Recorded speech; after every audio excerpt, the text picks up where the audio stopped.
আসলে আমাদের পায়েল খুব বিপদের মধ্যে আছে। শুধু পায়েল নয় বাবা, শুধু পায়েল নয়, অর্ক এখন খুব বিপদে আছে। দাদা দাদা এক্ষুনি আমাদেরকে যেতে হবে ওই প্রিয়নাথ মজুমদারের বাড়ি। তাদেরকে উচিত শিক্ষা আমাদেরকে দিতে হবে, দিতে হবে।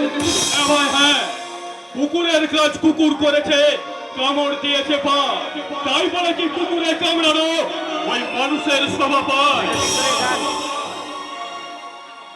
ওরা ভুল করেছে, ওরা ছোট, ওদের পাশে আমাদের দাঁড়াতে হবে। তাই তো ওই প্রিয়নাথ মজুমদার হচ্ছে আমাদের এই রামায়ণের রাবণ। তাই তাই আমরা ছুটে যাব ওই প্রিয়নাথ মজুমদারের বাড়ি।